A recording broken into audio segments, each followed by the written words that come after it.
Yes. So it's called Final Fantasy 15 Pocket Edition. And so what the development team is, they took the main game, the main quest, and they crushed it down into this beautiful, cute art style. Adorable. And I mean, there's probably people out there that don't have a console and want to play the game, play Final Fantasy. Everyone's got a mobile device. Exactly. So it makes it more accessible. And the first episode is actually free. And then there's going to be 9 more episodes to follow. Episodic? It's episodic, yeah. But it's the main storyline of Final Fantasy 15. So if people want to try it out, see if they like it, they can just get a free taste of it and then continue to support and purchase it if they like the other episodes. Exactly. Now, is there anything going in between? Is any linkage between the console version and this version at all? There isn't. So it's not like if you play this one, you get bonus DLC or anything in the base game, or vice versa. So, but you'll definitely appreciate all the small things that they put in here. Yeah, what little things have they added?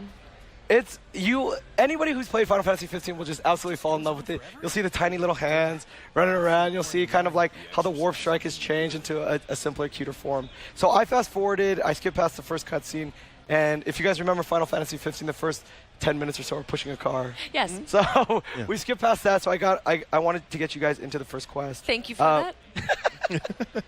One of the things a lot of people kind of talked about, and it was very mixed reactions, was the button to pick up items. Okay. Where you would jump instead of automatically picking it up. Right. So in the mobile version, if you look at the screen, you just walk over and you pick up stuff. So that's like one of the many things that will make it a lot easier for players who may not be experienced with kind of Xbox One or PS4 controls. Now, how's the combat? Is the combat similar to Final Fantasy 15 on console? Is it action-based? Yeah, it's similar. It's not like we turned it down into turn-based. So it's still full action, but you can see I just tapped on it once, and it'll kind of auto-attack for you. But one of the biggest things for Final Fantasy 15 for me was the summons having this really godly appearance. They were dramatic. They affected the environment around them. How were you able to translate that into a cute chibi mobile game? Just like any Final Fantasy, right? Summons are always the most epic thing. So we're not quite ready to talk about summons yet. Okay. Exactly how they look. I wish I had one here to show you. I totally understand. I'm just really curious for it because that really is what set 15 apart for me, was seeing, I can't even remember his name, but the big lightning guy being summoned up onto the hillside and Rama. striking down. Right. And like all of the trees around you were like shattered and the ground below you was burnt into a crisp. I want to see how they make that cute and adorable. Right?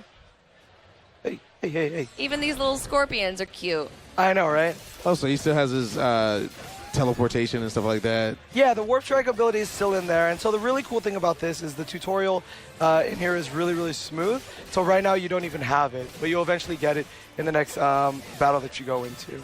What are some things players are going to notice that are different, though, in this game? So you'll notice that it's not going to be completely open world, that it's a little bit more of a linear storyline. That's just because it is episodic. So, of course, if you make it open world, it gets much more complex. It just shut off on me. Didn't like that.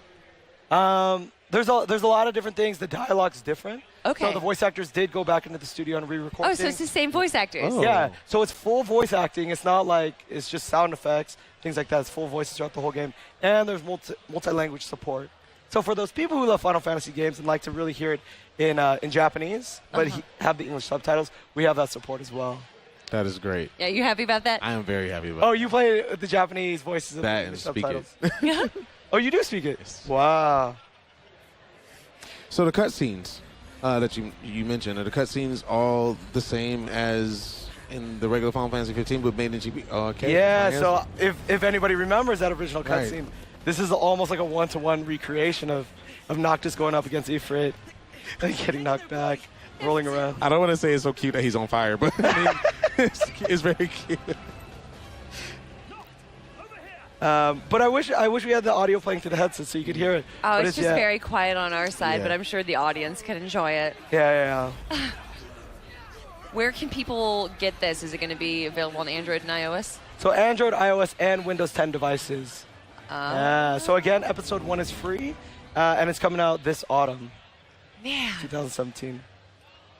it's just crazy to take an entire RPG and put it on a mobile phone. The fact that we can do that now is insane. Right? And I think big kudos to the Final Fantasy 15 development team. They really wanted to get the game in as many hands as possible, really make it accessible. And this is one of my favorite things. This cutscene's so serious. His face. So cute. like it's such a serious cutscene of like a king sending away his son. It's just this adorable little art stuff. Yeah. What were some of the issues you guys found translating a game into a mobile? I can't speak exactly about the development, about the successes and challenges, but